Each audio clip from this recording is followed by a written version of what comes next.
अब देखो आज हम केस समझाने जा रहे हैं। जो कल क्वेश्चन कराया था, जो बच्चों को क्वेश्चन नहीं समझ में आया उनके लिए वीडियो बना रहे हैं, ठीक है ना। कैसे करते ध्यान समझो।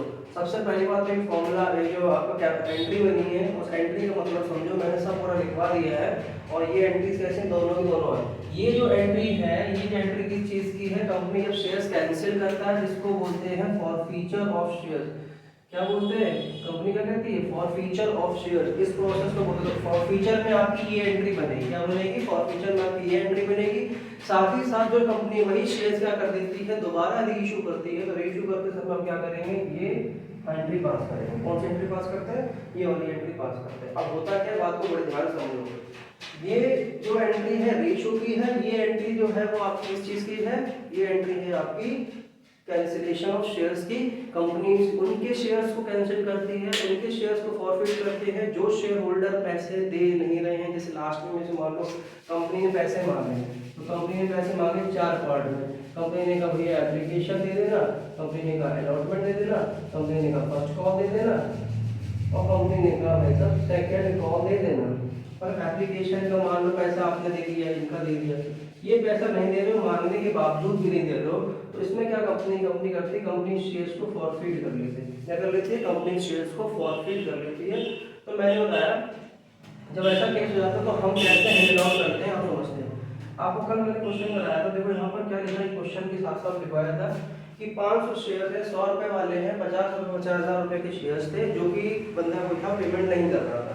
क्या क्या पेमेंट नहीं करा, क्योंकि एप्लीकेशन अलॉटमेंट मिला के 50 प्लस 10 रुपए की कॉल थी। 50 प्लस 10 में से क्या चीज है, जो बात करती है आपकी सिक्योरिटी प्रीमियम की। किसकी बात करते हैं, सिक्योरिटी प्रीमियम की।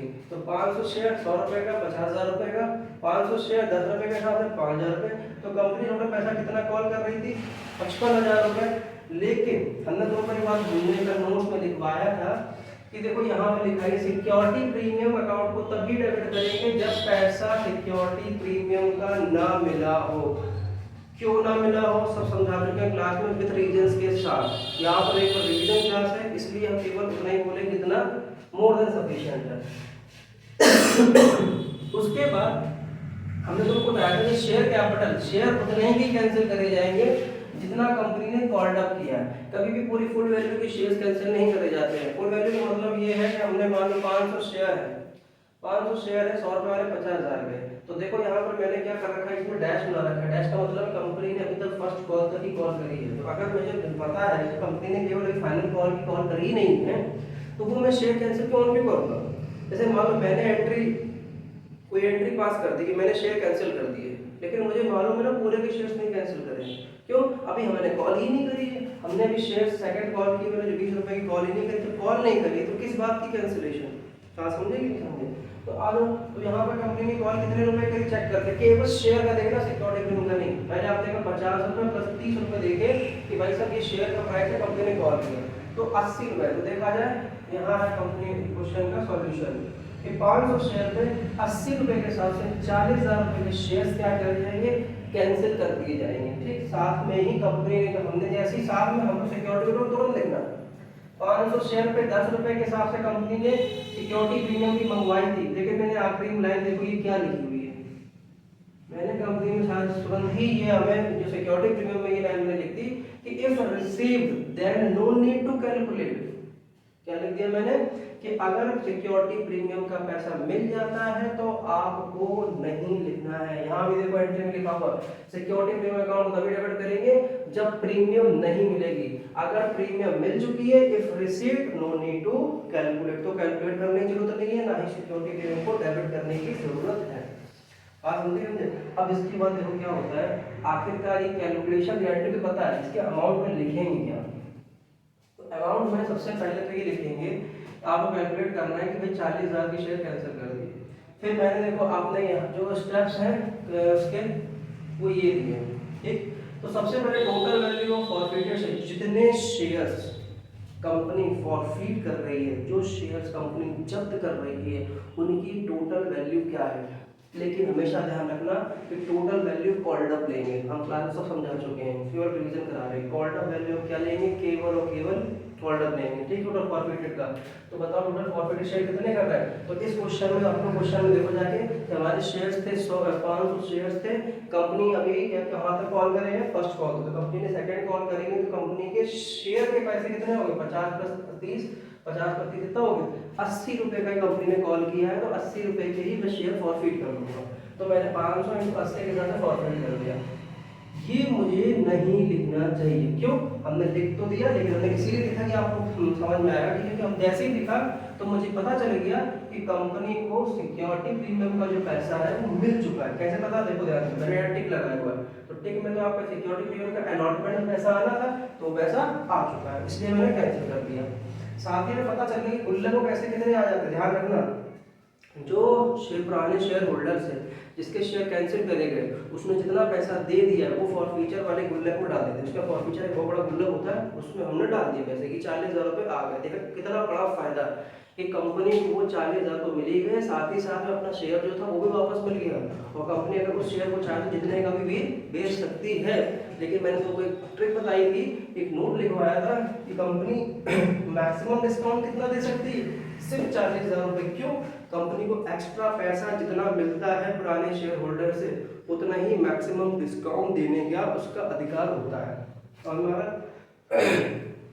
कुछ गला सा खराब है, पास समझ आ रहा है क्या, तो 40,000 में मैक्सिमम डिस्काउंट दे सकते हैं। आपको देखते हैं कि आगे रीइशू करेंगे तो कितना डिस्काउंट नहीं, अलग मैटर है, पहले हम चेक करते हैं। तो टोटल वैल्यू हमने कितने शेयर्स फॉरफिटेड शेयर्स थे, 40,000 रुपए के शेयर थे भाई, जब हमने कर लिया। अब हमने क्या लिखा, कॉल इन एरिया, पुराने शेयर होल्डर से कितना पैसा नहीं मिल पाया। तुमने कहा सर ये रुपए कट्टर लगाया, 30 रुपए नहीं मिल पाए, 500 शेयर पे 30, देखो मैंने आपको लिखवाया भी है, 500 शेयर पे 30 रुपए के हिसाब से 15,000 रुपये नहीं मिले।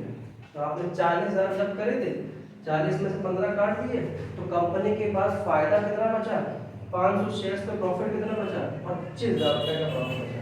लेकिन एक बात बताना, हम दोबारा जो शेयर रीइशू कर रहे थे, तुम लोग सबको पता है कि कितने शेयर्स को इशू कर रहे थे, सिर्फ 200। अच्छा, मैंने कंपनी ने जब्त कितना किया, 500 शेयर, और दोबारा हम रीइशू कितना शेयर्स कर रहे हैं, 200। तो मुझे एक बात बताओ, कंपनी ने जब्त किया जो पैसा है वो देखा जाए 500 शेयर की जब्त किया ना, तो देखा जाए जब 200 शेयर जब रीइशू करेंगे तो बाकी 300 शेयर पे भी तो पैसा कोई जब्त होगा, तो उसको अलग अलग करके रखेंगे। ये नहीं कि एक ही में घुसेड़ के हमने पूरा काम खत्म एक ही में निकाल दी जाए पूरी जान उसकी। तो आप क्या करोगे, यहाँ पर केस बनाओगे, देखो यहाँ पर बनाया भी मैंने कि जो 25,000 रुपए का प्रॉफिट हुआ है, कितने शेयर्स पे हुआ है, 500 शेयर्स पे हुआ है। पर हमें यही शेयर जो जो जो प्रॉफिट हुआ है, लेकिन हमें 200 शेयर पे चाहिए, क्योंकि हम 200 शेयर्स का ही रीइशू कर रहे हैं। अगर हम 200 शेयर का ही रीइशू कर रहे हैं तो हम ये पता लगाएंगे कि भाई 25,000 रुपए का जो शेयर है वो 500 रुपए की 500 शेयर्स पे है, लेकिन हमें कितने शेयर्स पे कर निकालना है उसका प्रॉफिट, 200 शेयर्स पे, क्योंकि हम 200 शेयर का ही रीइशू कर रहे हैं। बात समझा ना, बाकी 300 को जब रीइशू करेंगे ना तो ऑटोमेटिकली तुम फिर कैलकुलेट कर लेंगे भाई इसके ऊपर कितना प्रॉफिट हुआ था शेयर्स के ऊपर। आप समझ रहे हो, अब जो 200 शेयर है, 200 शेयर्स को मैंने रीइशू करवाया था। देखो क्वेश्चन में, ये क्वेश्चन बुक है तुम लोगों की, ठीक है ना, देख रही है सबको, ये देखो देखो क्या लिखा है, if 200 shares are reissued at 80 paid up for 90 shares. अब देखना, जो 200 शेयर है वो रीइशू करे जा रहे हैं, तो कितने रुपए वाले का शेयर, शेयर कितने का है, 80 पेड अप का है, क्या है, 80 पेड अप का है, पर कर कितने में रहे, फॉर 90 रुपीज पर शेयर। अच्छा एक बात बताओ, जो 200 शेयर इशू कर रहे हैं, तुम्हें लगता है कि कोई लॉस हो रहा है, बताओ क्या कोई लॉस हो रहा है भाई, 80 का शेयर तुम 90 में बेच रहे हो, ये कोई लॉस की बात है। और क्या लिखा है, 80 की चीज 90 में बेच रहे हो तो क्या लॉस है, नहीं। कितने रुपए प्रॉफिट हो गया, 10 रुपए का प्रॉफिट हो गया 200 शेयर पे। तो देखा जाए कंपनी को दोबारा फिर से प्रॉफिट कितने का हो गया, कंपनी को दोबारा फिर से प्रॉफिट का हुआ 2,000 रुपए का। इस पैसे को बोलते हैं सिक्योरिटी प्रीमियम। क्या बोलते हैं, इस पैसे को बोलते हैं सिक्योरिटी प्रीमियम। और जो पैसा आपका ये वाला आ गया 10,000, ये कंपनी का कैपिटल प्रॉफिट हो जाता है, इसको ट्रांसफर कर देते हैं कैपिटल रिजर्व में। कहाँ ट्रांसफर कर देते हैं, ट्रांसफर टू कैपिटल रिजर्व। क्यों, प्रॉफिट कमाया 10,000 रुपए का, क्या कोई लॉस हुआ रीइशू में? लॉस हुआ? लॉस हुआ नहीं। अगर यही 80 के शेयर हम 70 में बेचते तो 10,000 रुपये 10 रुपये क्या हो जाता? लॉस हो जाता। तो 200 शेयर पे 10 रुपये के हिसाब से कितना लॉस होता? 2,000 रुपये लॉस होता। हम सिंपली क्या करते थे, इस 10,000 रुपये में से हम क्या करते, 2,000 माइनस कर देते, कंपनी को अब प्रॉफिट कितना मोटा मोटा हो गया, एग्जैक्ट नेट प्रॉफिट कितना हो गया? 8,000 रुपये का प्रॉफिट। इस 8,000 का प्रॉफिट कैपिटल रिजर्व में ट्रांसफर कर देंगे। समझे नहीं समझे? तो अभी तो कुछ करेंगे नहीं, क्योंकि इस पहले वाले क्वेश्चन में क्या हुआ, क्योंकि इसमें तो कंपनी ने दोबारा जो रीइशू किया शेयर्स का वो तो 10 रुपये के प्रॉफिट में, क्योंकि 80 का शेयर 90 में बेच दिया। बात समझ में आ रहा नहीं यार? कंपनी ने क्या कहा, 80 का शेयर बोला कि मान के चलो पेड अप हो गया, लेकिन हम बेचेंगे 90 रुपये में, 10 रुपये का प्रॉफिट हो गया कि नहीं हो गया? तो ये केस है, इसको बोलेंगे ट्रांसफर ऑफ शेयर्स। अब देखना एंट्री क्या बनेगी। अब देखो एंट्री क्या बनेगी। सबसे पहली बात तो share capital account debit. Security premium को हम डेबिट करते हैं अगर सिक्योरिटी प्रीमियम पैसा ना मिला होता, या तो मिल चुका है इसलिए हम नहीं करेंगे। तो शेयर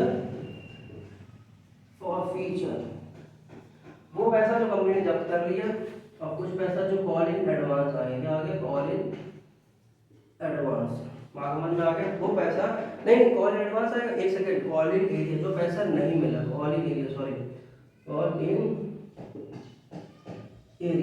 तो जनाब 16 शेयर कितने के कैंसिल करे तुमने? टोटल शेयर यहाँ पर कैंसिल कितने के हुए? तुमने कहा सर 40,000 रुपए के शेयर कैंसिल हुए हैं। 40,000 रुपए के शेयर कैंसिल हुए हैं। अच्छा, कंपनी ने कितना पैसा आपको दे दिया है? तो आपने कहा ये पैसा दे दिया 25,000। तो शेयर फॉरफीचर में कितना लिखेंगे? 25,000 रुपये लिख देंगे। बात समझ में आ रहा है कि नहीं आ रहा? और कितना पैसा कंपनी ने, मतलब ये कॉल इन एरियर हो गया जो जब किया, मतलब जो पैसा नहीं दिया, तो तुमने कहा सर 15,000। कंपनी ने कौन सा पैसा नहीं दिया? 15,000 रुपये। तो 15,000 रुपये देखो साथ साथ ही दिख रहा है। बात समझ में आ रहा है? तो देखो ये जो एंट्री है, ये जो हिसाब किताब है पूरा यहाँ से लेके यहाँ तक, इसकी एंट्री क्या है? ये वाली एंट्री। समझ में आ गया? ये तो ये हो गया। अब बात करते हैं कितना पैसा कंपनी को मिला।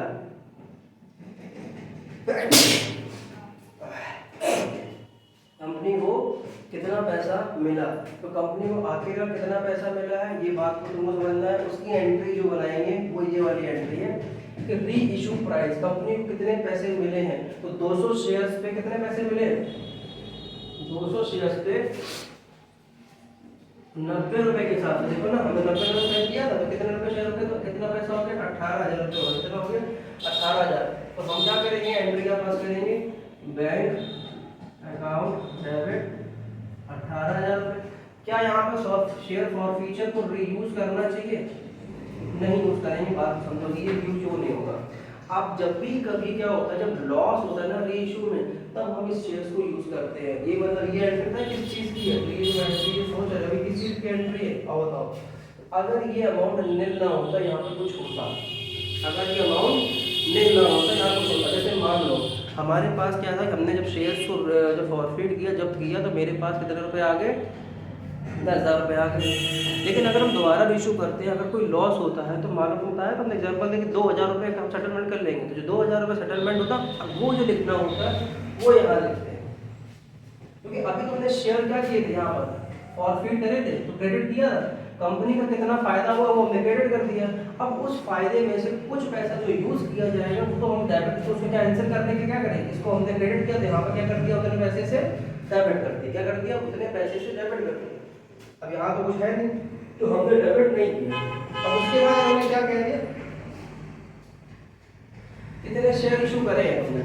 2 शेयर कैपिटल 2 सिक्योरिटी प्रीमियम। तो शेयर कैपिटल कितने का हो गया तुम्हारा? कितने का सिक्योरिटी प्रीमियम हो गया? 2,000 रुपये का सिक्योरिटी प्रीमियम हो गया। और पैसे कितने मिलेंगे तुम्हें? अपना शेयर तुमने कितने के इशू करे हैं? जो शेयर जो इशू करे एक्चुअल की वो 16,000 रुपये। 16,000 कैसे आया? तुमको मैंने बताया था 80 का पेड़ा था, तो 80 × 200 16,000। ठीक। एक्चुअल में तुम जितने के शेयर इशू करते हो वो शेयर कैपिटल में डाल दिया। उस शेयर इशू करते समय अगर सिक्योरिटी प्रीमियम का मतलब जो प्रीमियम मतलब शेयर के ऊपर जो प्राइस चला गया 10 रुपये का, वो हमारा इधर आ गया, और जितने शेयर के पास पैसा मिल गया वो हमारा इधर आ गया। बात समझ में आ गया? किसी कोई प्रॉब्लम? ये सीधे क्वेश्चन बता दिया है, कोई दिक्कत ना आ जाए। दूसरा, ये जो फॉर्मूला है ये हम समझा चुके हैं। ये किस चीज़ का फॉर्मूला है कि अगर आपका जो शेयर प्रॉफिट हुआ था, ये कितने शेयर्स पे हुआ था, टोटल कितने शेयर्स पे प्रॉफिट हुआ था, यहाँ पर 500 शेयर्स पे। हमें कितने शेयर्स पे निकालना था, 200 पे। तो हम क्या करेंगे, प्रॉफिट ऑन 500 शेयर्स पे, प्रॉफिट हमारा कितना था 500 शेयर्स पे 10,000। हमें कितने शेयर्स पे 500 मिला, तो 500 शेयर प्रॉफिट है, हमें कितने शेयर्स पे निकालना, 200 पे। तभी तो हमने निकाला 10,000 पे इतना है, तो ये हमारा कितने पे होगा। बात समझ में आ रहा है कि नहीं आ रहा, कि नहीं आ रहा।